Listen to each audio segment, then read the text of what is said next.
Afgelopen woensdag was het natuurlijk als woensdag, maar het was ook 1 maart.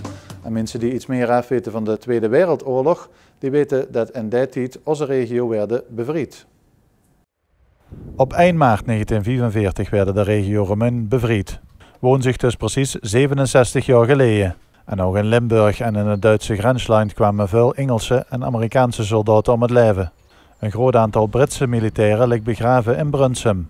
Sommigen waren niet ouder dan 17 jaar. De jongen had gelogen, hè? Die wilde graag meevechten voor de vrijheid van volk en vaderland, zullen we zeggen. En die is helaas heel jong al gesneuveld, maar hij is dan de enige 17-jarige. Maar hier liggen een hele hoop jongens van 18 en 19, 20, 21. De oudste is, als ik me niet vergis, 47 van de 328 soldaten die hier dus liggen. Alex Feiten uit Herten heeft een van de graven geadopteerd. Dat is niet gebruikelijk bij Britse oorlogsgraven. Die werden meestal betaald en onderhaaien volgens Britse regels en door de Britse regering. Alex zijn vader was erbij toen 67 jaar geleden de Britse militairen hier in Brunsum werden begraven. En daarom is hij elk jaar op 1 maart present. Alex, als woensdag vandaag, maar voor dich is het een hele andere dag. Hè? Bij je thuis, daar zag ik al 2 vlaggen aan de woning hangen van de Engelse en de Amerikaanse vlag. Waarom hebben ze die opgehangen vandaag?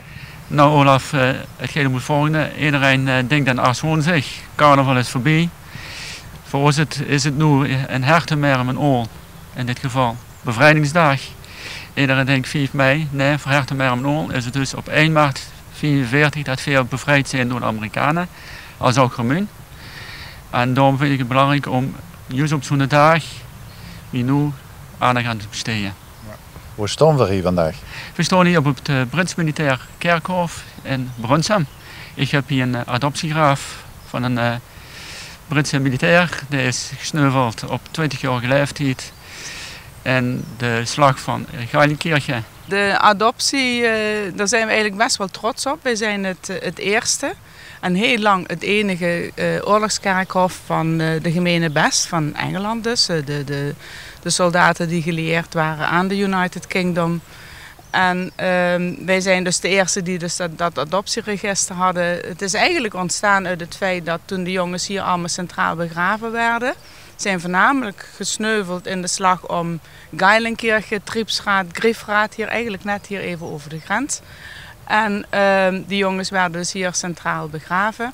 En hebben bewoners, want dit was eigenlijk een boomgaard, hebben bewoners van Brunsum spontaan de graven min of meer geadopteerd door ze te eren met een bloemetje. Totdat in 1950 de Engelse regering vond dat dat not done was. Dat hoorde niet in het Engelse gedachtegoed. Maar toch zijn bepaalde families gewoon daarmee doorgegaan, spontaan. En daaruit eigenlijk de dochters daar weer van, Chrisje Baar en Annemie Koopman, die zitten ook nog steeds bij ons in het bestuur, hebben contact gezocht of eigenlijk spontaan een gesprek gehad met Ruud Scholten. Daaruit is eigenlijk de gedachte ontstaan van we moeten dat weer opnieuw gaan opstarten. En uiteindelijk is officieel op 28 maart 2011 de stichting War Cemetery Brunsum ontstaan. Mijn pap is nu 81 en hij had het hier zijn aangelegd zien worden op een leeftijd van een jaar of 7, 8 jaar. Dus daar was hij bij toen hier de soldaten begraven werden? Daar wordt hier erbij weer deze militairen begraven worden. En ik heb dit graaf eigenlijk geadopteerd uit dank en respect richting deze militairen. Want de vrijheid van nu is niet vanzelfsprekend. Ik heb zelf gezien met de carnaval dat er helaas betonblokken nodig zijn om aanslagen te voorkomen in Remun.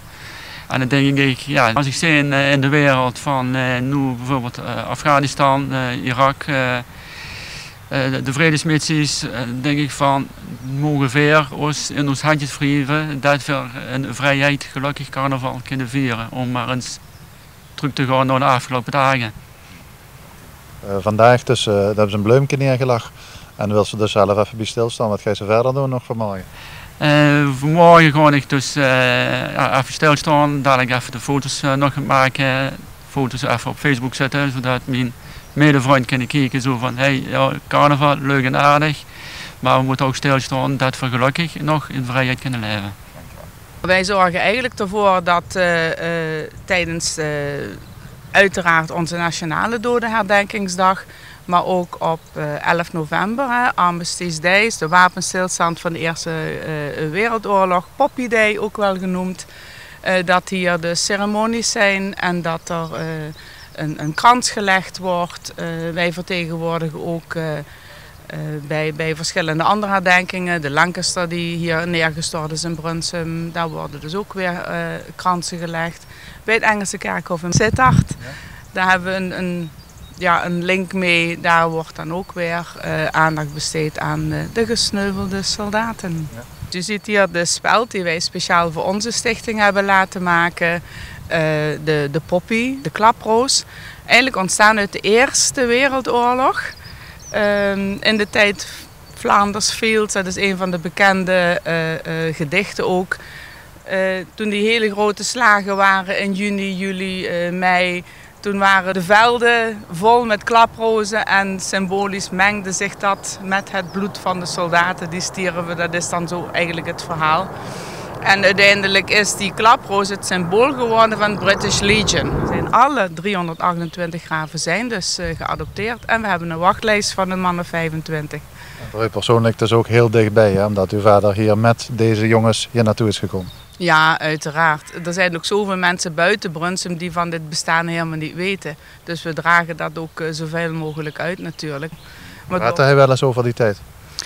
Pa, ja, hij heeft een heel boek geschreven, dat moet ik nog uittypen, want hij is dus in Noord-Afrika geweest. Maar hij praatte er altijd positief over. Hij had ook helemaal niks tegen Duitsers of zo. We zijn ook naar IJsselstein geweest waar de Duitsers begraven zijn. Het enige waar hij zich wel eens aan stoorde moet ik zeggen, was het feit dat de aandacht zo naar die Amerikanen uitging.